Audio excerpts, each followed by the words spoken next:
Okay, so we're talking about Argentina. I've got my Argentina World Cup shirt on. I've got a special guest. We're talking about the wines, the terroir, the weather, everything that makes Argentina Argentina. This is Wine by the Bay TV. Let's get started.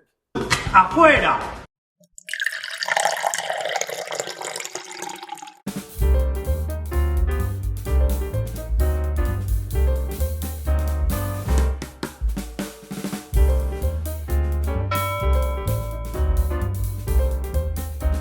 Okay, everyone, welcome back to a special episode of Wine by the Bay TV. I am your host, George Bacharo. We are here in Napa Valley. We're going to talk about Argentina. I got my Argentina shirt on, as I mentioned earlier, and I have a very special guest, Mr. Moody. He has done work in Argentina wine production. He knows the ins and outs. He's a winemaker here in Napa, and I've needed some expertise to help us. My dad is originally from Argentina. I've been meaning to do an Argentina episode for a long time, but I needed an excuse, and now I found one. Stevens, tell the folks who you are and a little bit about your background, please. Great. Thank you, George. Appreciate being here. Moody. I'm a second-generation winemaker. I grew up in the Central Valley of California. I started making wine professionally in the year 2000 and have been doing that since. Wait, Y2K? Y2K, exactly. Bigger hype than it actually delivered. So in the year 2000, I started making wine. But previous to that, I actually grew up on a winery, the old Peachtree facility in Escalon, California, which was a very old winery. Some of your listeners may have heard of the brand Italian Swiss Colony. That's what was made there and run. My father was the director of winemaking there, and that was a lot of fun to grow up on a winery. And I kind of spent my life becoming accustomed to what the wine business is, and so I've always been fascinated by it from start to finish, and it's led me down this wonderful road of adventure. So in 2000, started making wine, Bronco Wine Company, a very large winery, which produced about 10% of the state crop at one facility, which was... Is that true? Yeah. Wow. So when we're doing 3 million tons, we did 300,000 tons. At one facility, we would do 250 24-ton trucks a day. That's insane. A day in 24 hours. Wow. And you couldn't back it up. So it was incredible. You really learn how to, as you say, cut your teeth in large format winemaking. And that's where I think a lot of the skill set comes to that you could hone when you come up here to the Napa Valley and produce a premium wine. In February of 2006, a friend of mine was getting married in Argentina. And at that point I said, you know what, I've got free time. I have no current commitment to work. And so I just stayed in Mendoza by myself. And I talked to the people whose home we rented. And I said, hey, do you mind if I just stick around if you don't have any renters? And they said, no worries. And what I ended up doing was cruising around Mendoza. Harvest was just starting. And I contacted a couple wineries, and one of them gave me a job to make wine. They wanted to learn some influences about the California wine industry and how they could better make wine styles fit for the California export market. One of the major aspects is the export world. So they have a lot of production that isn't made for just in Argentina, or it can be shipped in bulk. Do your listeners understand what we mean by bulk? Tell them, just in case. Bulk wine, well, we have bottled wine right here in front of us. Right. That might be bottled, as this wine says, estate grown and bottled by Bodega Venus Catena. And that is done in Argentina, whereas sometimes people will ship wines in a tanker to the destination and bottle it there under a different brand, depending. So a lot of export work was done there. I have a quick question. I'm under the understanding that the domestic wine consumption has cut in half from the 70s until current day in 2000. They were doing 90 liters per person, and now they're doing 50 or 60. Is that something that you have information on? Did you hear any of those rumblings when you were there? If we go back from California and the U.S. wine market versus Argentina, what's important to realize is the United States wine market is one of the most important wine markets in the world. It's probably the most lucrative. Things cost more here, so you get more return for your wine. So almost every producing country, old world, when I say old world, we're talking France, Italy, Spain, versus New World, which would be any other country outside of those big three producing wine, South Africa, Australia, Chile, Argentina. They all want to ship and import wines into California or into the United States or into the US market. that is the goal, because it's probably the most lucrative for every other export country coming into the United States. With Argentina, there is definitely more. They historically had a very large consumption of what they produce, but they did plant a lot more and produce a lot more as an export market for the world. And they're one of the largest and most dependable producers for European wines. If you go to the United Kingdom, there's a very common wine. You can get 3 bottles for £10. Wow, and that's cheap. And you can get whites, reds. It's pretty much just table wines that are good, solid quality, basic wines that you can enjoy every day. I think you should tell them. I mean, in my opinion, it's altitude. Oh yeah, It's lack of water. I mean, it's temperature. It's a lot of things. Go ahead, So please. when you get to Argentina, for those of you, if you are in the United States, if you've been to California, it's a very parallel world in terms of the topography and climate, except for the altitude.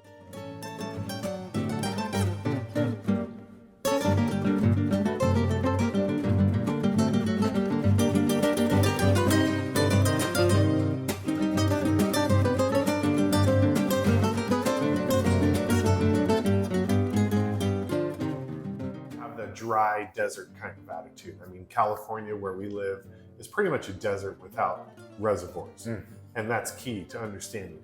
Argentina can range from 2,000 to 5,000 feet. What the most impressive aspect of the Argentine landscape is, you have these incredible vineyards that just butt right up to these massive mountains. Just these sheets that shoot straight up the Andes, and they run north-south. And it is probably one of the most majestic, beautiful landscapes you can imagine. If you love wine, visiting wine country, going to Argentina, spending time there will knock your socks off. Are they on flat land at different plateaus, or are they actually on the mountainside? They have areas where it starts to go up and become a bit hilly, but in reality, the experience is you're at high elevation, and although elevation may change here or there, most of it to the naked eye, when you're cruising around, go, oh, this is mostly flat. This is mostly flat.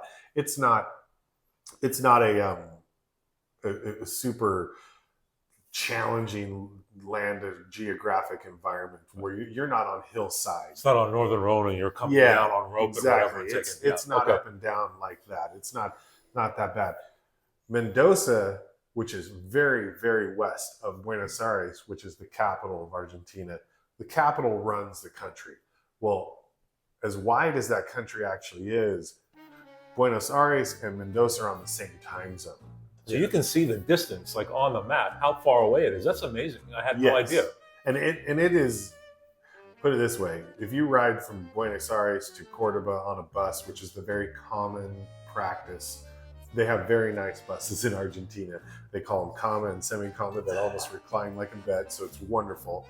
That is a long overnight 10, 12-hour ride. Oh my God. And you've got more to go, 6 more hours to get to Buenos Aires. So it is a long drive. So there's a huge, vast distance. So when you would wake up, if you happen to watch the news, you would see the sun is up in Buenos Aires where they're reporting, you're looking at the time, and it is pitch black. And so from there, what's interesting about the Argentine world, they do different varieties, and we can talk about those. And this is just a basic economic difference. When they had the devaluation in Argentina years ago, things changed. So economics changed. So for instance, and the examples I'm giving you is in California at the time, around 2006, a lot of fruit or grapes would be picked by machine and machine harvested. Well, it was so expensive to buy a harvester in Argentina. It was more affordable to have people pick by hand, pay the going rate, and pick by hand. And the most basic, lowest quality, and I'm not saying is bad quality, fruit would be picked by hand. And so the state and condition of the most inexpensive fruit on the market would come in perfect. And you would never see that in the California wine industry at the time. One we all associate, maybe not. If you're familiar with Argentina, you probably think of Malbec. Now, Malbec is one of the 5 Bordeaux varietals. Bordeaux being the region of France. And so when you buy a Bordeaux, it's a blend of one of these 5 typical varietals. And I will say them: Cabernet Sauvignon, Cabernet Franc, Malbec, Petit Verdot, and what's the last one? Let's see. Did you say Merlot? Yes, Merlot. There it is. They were testing our host here. No, See you know if we're what all it is? paying I was attention. on cruise control, thinking you're going, and I'm like, oh, this is awesome. So we're just having a little fun. Yeah, Merlot. Got it. Okay. So that's what a Bordeaux varietal is. In the world, California, and please don't punish me if you're a fan of other world country wines, but my basis is California, so that's kind of my compass north. So I refer to everything there. We understand California Cabernet Sauvignon blends. We understand Merlot blends. That's where the majority of the variety in a wine is that specific grape. Well, Argentina incredibly took itself and said, I'm going to market something that the rest of the world hasn't latched on, and it worked. And they made their export market Malbec. And so that's why we see Argentina, Malbec, Argentina, Malbec. Wow, okay, cool. One of the best marketing campaigns that effectively worked around the world. As a consumer during my time in Argentina, and I was able to spend 6 months down there, which was amazing. That's a lot. Yeah, It was you great. really got to immerse yourself, It was right? really cool. Malbec is not their best wine. That's the funniest What part. do you think it is? Is it To it me, the Bonarda? They're Cabernet Sauvignon. Okay, that They're makes sense. Cabernet Sauvignon from specific sub-appellations in Mendoza are out of this world. Okay. Like, they could compete with anything Napa was doing. Don't let Napa come up and hit me on the head. It was very hard to find high-quality export Cabernets once you left, but because Malbec was what they were doing. So down there, Cabernet, yes, they grow up. Malbec, that's the majority of what you see. They have a red grape, which George actually just mentioned. Bonarda is a very high color blender it's fruity. That is a wonderful wine for blending. And when I say blending, purists might think a great wine is 100% varietal, specific to one grape. But to me, as a winemaker, you blend to improve the quality of your wine. Blending is a tool to make wine quality better, and we believe in that. So Bonarda is a great backbone to what Malbec blends you would find. Syrah is a very cool varietal, and it actually historically comes from the Middle East, the city of Shiraz, which I believe is what they call it. Shiraz. Exactly, Yeah, exactly. which I believe is in today is Iran area. It probably Historically, the Fertile Crescent. wasn't. So that's where it came from many thousands of years ago. Yeah. But Syrah is wonderful. Then you also have the whites. And the whites in Argentina are a very different game than what we are experienced or accustomed to. They do a lot of white blend, so they just kind of a generic white, which is not a compromise in quality whatsoever. Depends on the producer. But you'll have Chardonnay, Sauvignon Blanc, Semillon, right. Semillon. Now, Semillon is fascinating. When I was a child, when you were young, Yes. We're close did to you the same know age. that Semillon was the most #1 planted variety in the Napa Valley? No, I had no idea. Exactly. Boy, times have changed. Yeah. And then they have Muscat, which is a very floral, Muscat of Alexandria, Muscat Canelli, good blenders.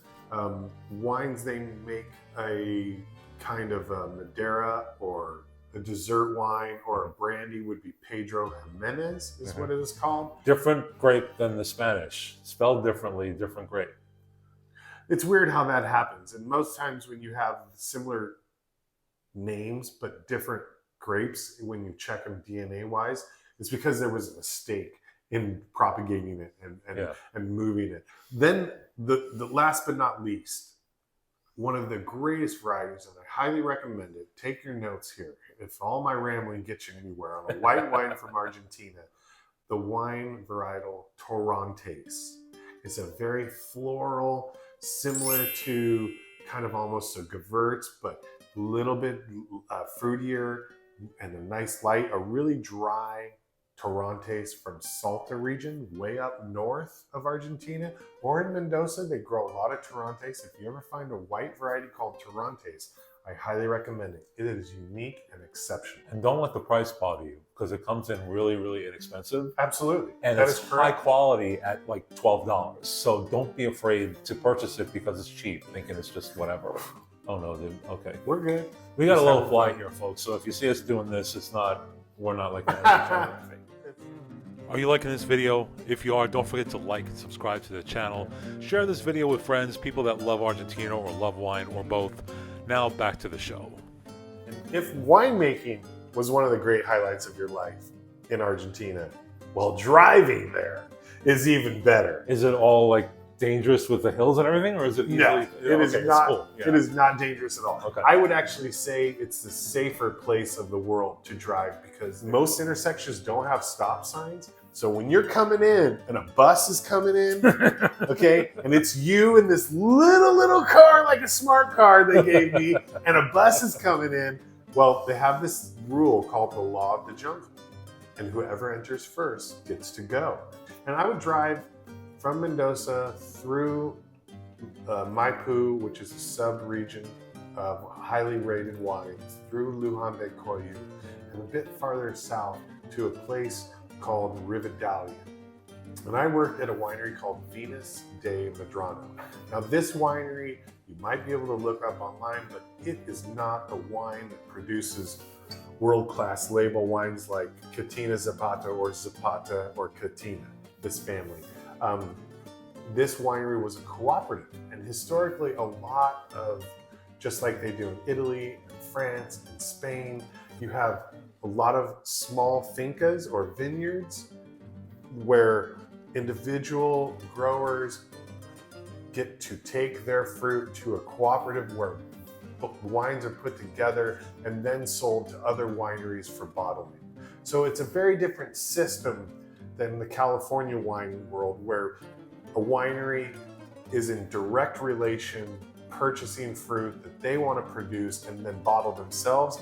One of the bigger differences you find between Argentina and the California wine industry is we would have larger wineries, larger production facilities. We meaning here or in California? Okay, My California. apologies. Okay. Yes, thank you for clarifying. Okay. So in California, they aren't just small little wineries, whereas in Argentina you had where we would have a couple hundred, 250 wineries. There they had 1,000 wineries, and they were a lot smaller footprint. Now we did see there are larger wineries. Chandon is very big down there, Zapata.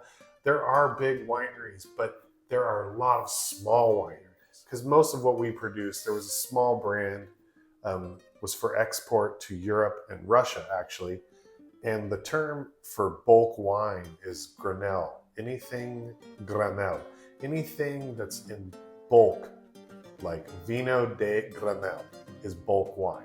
So you could do fruit granel. Anything that is in bulk for export or sale is called granel. And you would dump the fruit on the first, where the truck came up and dropped it in. And what they did was right from there, they put the fruit up a conveyor and drop it into the tank, and then they would ferment that fruit.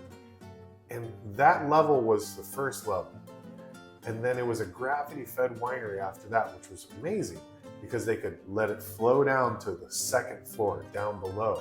And this winery had 3 total floors of tanks, so it was sunk way in the ground. Wow. It was phenomenal. And it was a very old winery, concrete fermenters, which are great if you have the right sealant, if you will, but those are very chilled and excellent.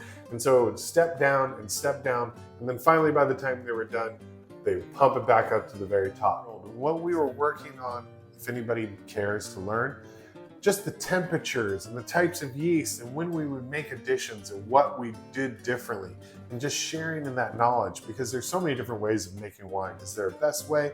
Well, it's all about what your facilities offer, what your capabilities are, and how you incorporate both. That was very cool. One of the people would come up to our old men would show up every afternoon with like a gallon jug. Oh, just to kind of fill up? Just to fill up. And they would sell it to them for like $2, a full That's jug. awesome. And then they walk back home. It's like those stupid water machines that you go into the supermarket here. Yes, exactly.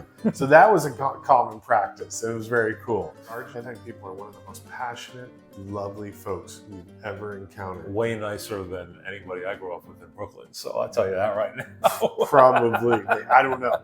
But compared to my experience, I highly recommend the opportunity if you ever get a chance to go down there, because the passion, I just keep remembering the passion, the way they lived. Now if you get invited to an asado or a dinner or what they call a barbecue, the asado, some didn't start till midnight and then they would go all night. So it's a different lifestyle, very Totally. Latin, Spanish. You might have to adjust. Many restaurants didn't even open until 10 o'clock, which would blow my mind. And they close in the middle of the day for 3 hours. Oh yeah, siesta. Yeah. They do a siesta. I would be up and on the road at 7. You would see the storefronts taking off their front gates. They would open at 8, close at 11:30, and reopen around 4. It happened at one time actually. I'm walking around the winery, and I turn the corner, and there's a pump that's leaking, and it's dripping wine. It's dripping wine. And for me, this is like, hey, every penny, every gallon lost is dollars lost. We can't have this. So I run and I find the cellar master, the head guy. I tell him what's going on. And he looks at me and he goes, oh, we're about to take a mate break. We'll get to it afterwards. Yeah, sure enough, he went around the corner, drank mate for 15 minutes while this pump leaked, and then came back and fixed it. And I was like, okay, I need to lighten up. I need to let go to survive in this society.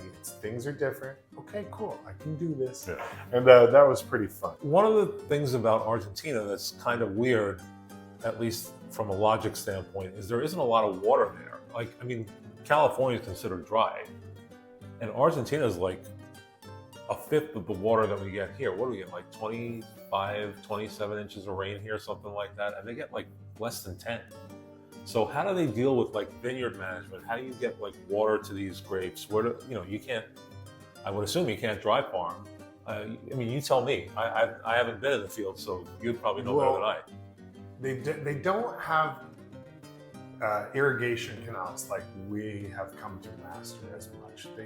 They do, but there is water there, and they have rivers running down the Andes. That's key. And they catch those reservoirs, and they can move water around there. But remember, is that from the snow? It's a very Is that from the ice caps? Absolutely. Oh, okay, all right.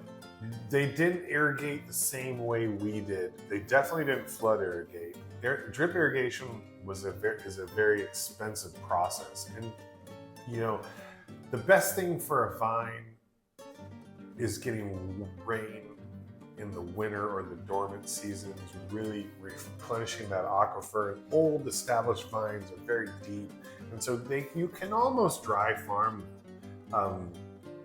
but they were very successful with how they manage their water. And we are at high elevation, so yes, that is a more stressful environment, but what to me that was more important or could be more devastating to the growing season is what they have due to the elevation of the Andes and the weather climate is they have hail.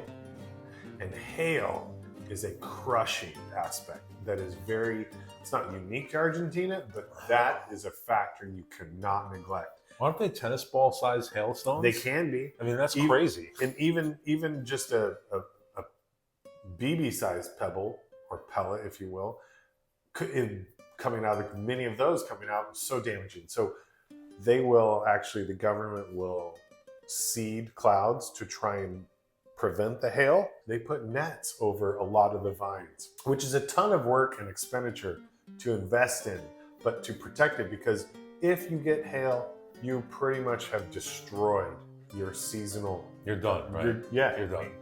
Does it kill the vines too, or just damage the fruit? No, it just damages it that year.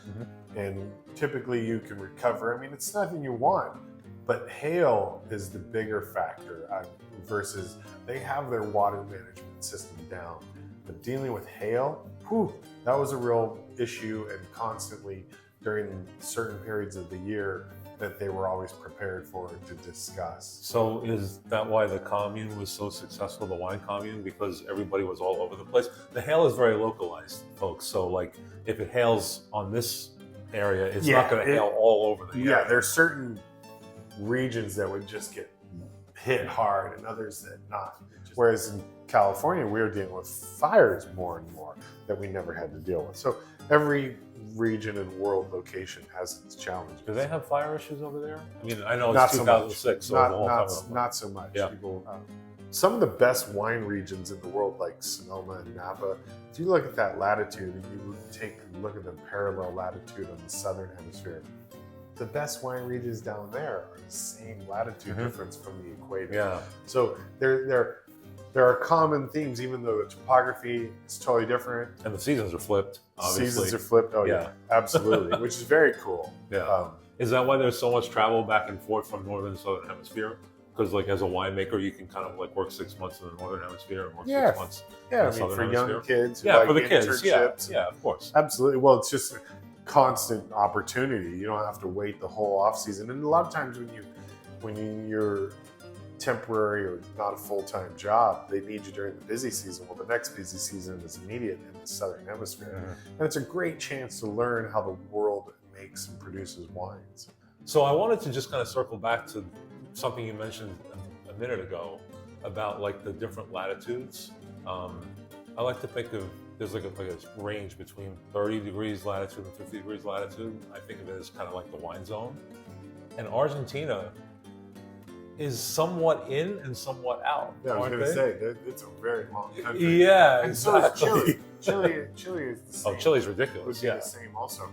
But they're making, we could look real quick, but from Salta, which is in the far north, and now they're making good wines down in Patagonia, which is very far south. Yeah, but more Pinot there, right? The cold yeah, climate because it's stuff. a colder climate.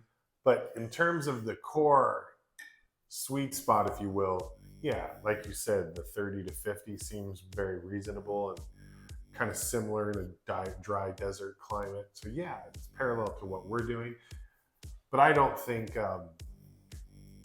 with modern technology, the world is as limited to the basic geography for making good wines. Look at Canada, the Okanagan Valley. Yeah, that just blows my mind that Canada's making wine. And they're like making good wine. Yeah, exactly. You know, yeah. And so that's fascinating.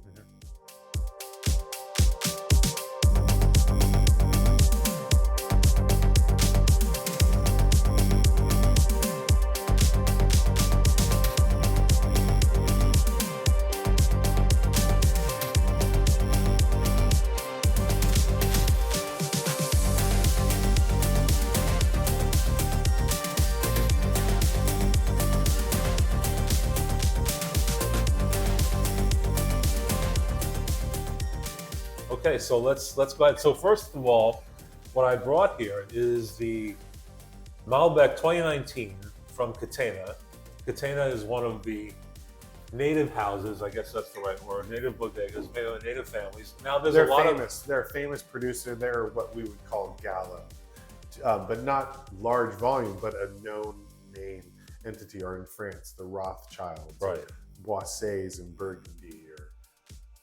Go ahead, sorry to interrupt. Yeah, no, it's fine. But like these are actually Argentine people, or maybe Italian and French natives from like the 15th century or 16th century, like old families. Now, like you were saying before, a lot of European houses are coming down and buying up plots of land because they want this particular terroir to make their wine in, and they'll just, you know, like Cheval Andes is Cheval Blanc from Argentina. So this is an Argentine family. It's got a rich history in winemaking in Argentina. So that's one of the reasons why I chose this wine. It's 100% Malbec. It comes from Lunta, which I hadn't heard of before doing this. Lunta. That's new to me. I historically remember there's the Mendoza, then there's Luján de Cuyo, Maipú, and then the third one, but I've never heard.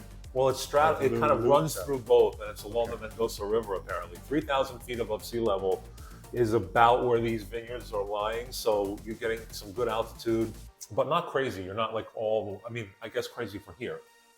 What is, Atlas Peak is what, 1900? No, more than that, right? I think our vineyard that we produce from up there in Atlas Peak Stagecoach Vineyard is 1,500. Okay, so like that's considered high elevation. Yeah, for And sure. because the fog line here is what, 1,400. So we're above the fog line there. Imagine like doubling that, and that's kind of where we're getting fruit from. So that's kind of fun.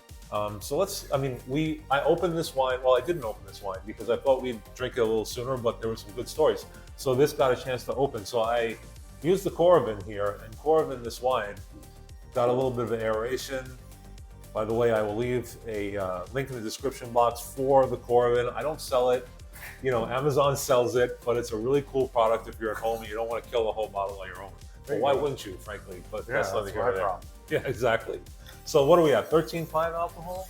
Well, it's labeled as 13.5. Talk about that for a second, please. Historically, descriptions on a wine label from region, vintage, the year it's produced, harvested, the name of the variety, the alcohol, the producer, where it's bottled, all of that is intended to aid the consumer in understanding. It's supposed to help us. It seems to be the way things have changed in the modern world. We've become to, how do you say, overdo it, and it has become more and more confusing at times. But what we know from a wine that's labeled and sold in the United States, if it is 13.5, typically you are allowed to be 1.5% above or below the label alcohol. Because wines, it's hard to plan and intend, and wines can change a little bit for whatever reason in production, blending. But what we know is this wine, and the top of the category where the tax bracket changed, which old government, the Uncle Sam got his money when you hit 14 and went above, that was a higher tax bracket versus below. So that was kind of the ceiling. So if you see a 13.5, which this wine says 13.5 right here on the bottom left corner, we know this wine is at least above 12 and probably not above 14. Don't over value what the alcohol level is. Really, if you're getting above 12 in a red, you're in the ripe zone. You can make a very high-end, overripe, over-extracted, or high-extracted wine up to 15, 15 and a half. That's fine, but anything from 12, 14, 15, 13, all of that, there's nothing that says to me, other than what their label alcohol is, this wine is not ripe or not produced well.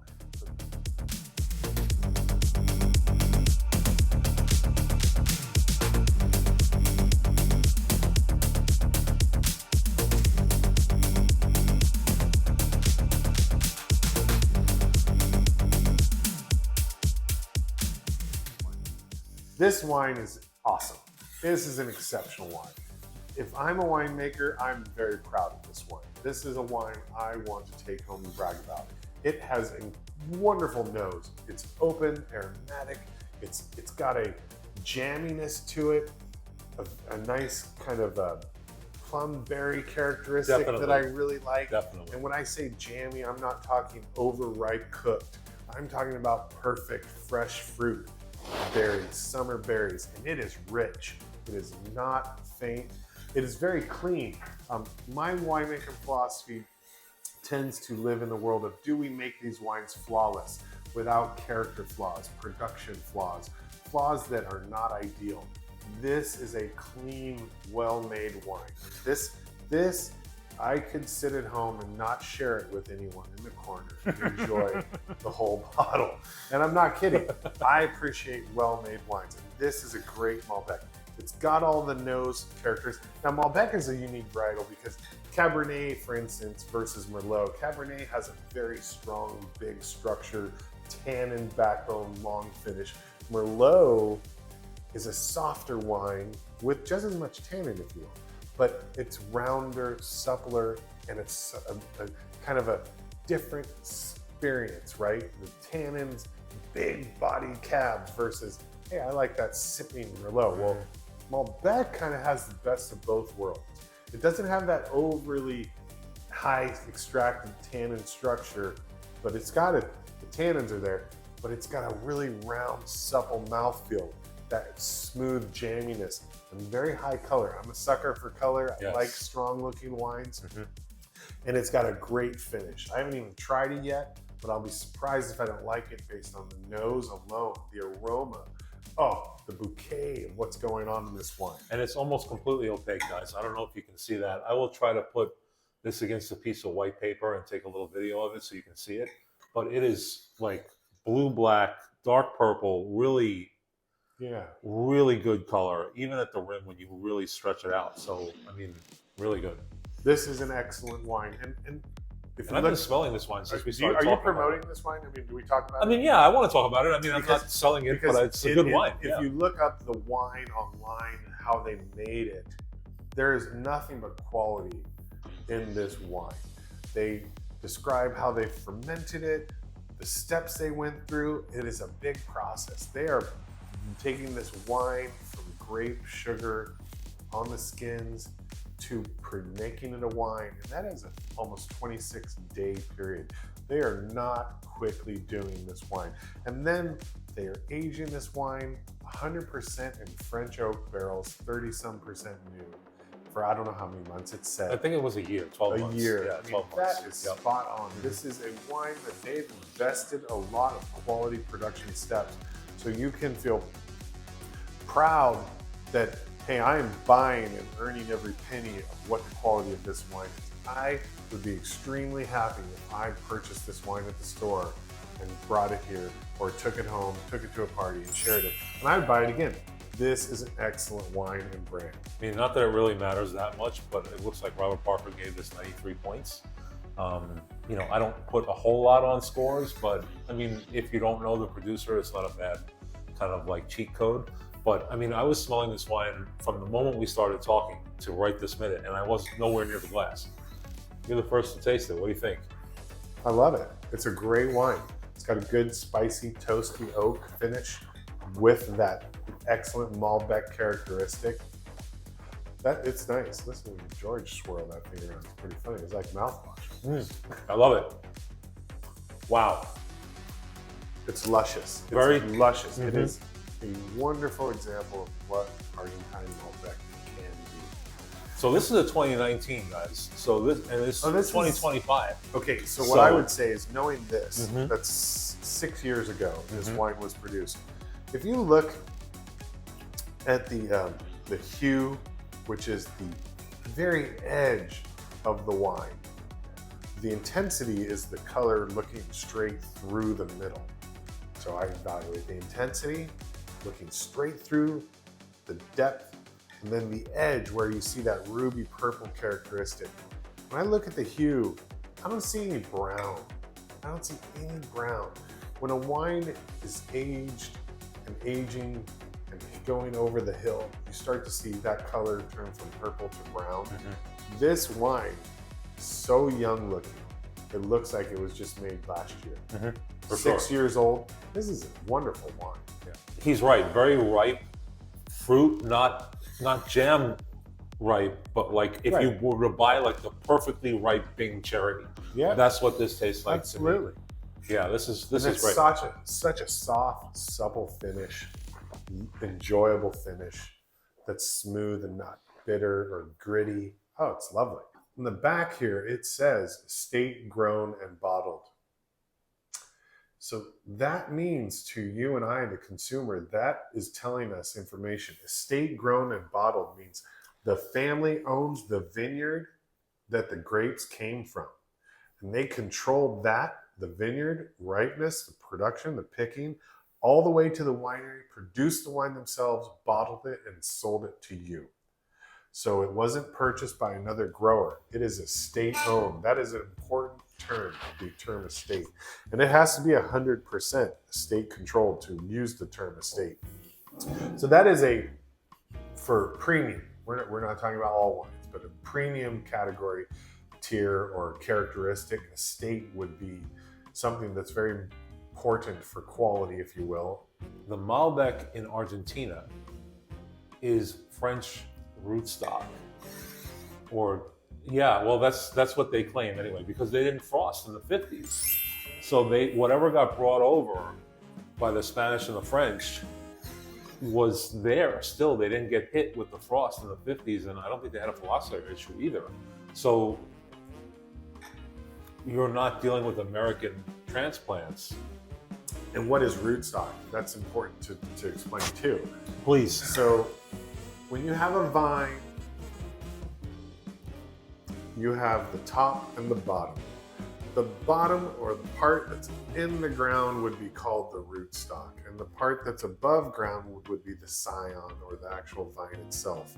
And where they meet, typically, you can see a big knot where the vine comes up. There'll be a bulge, and that's called what you would call the graft, if you will, where those two parts meet.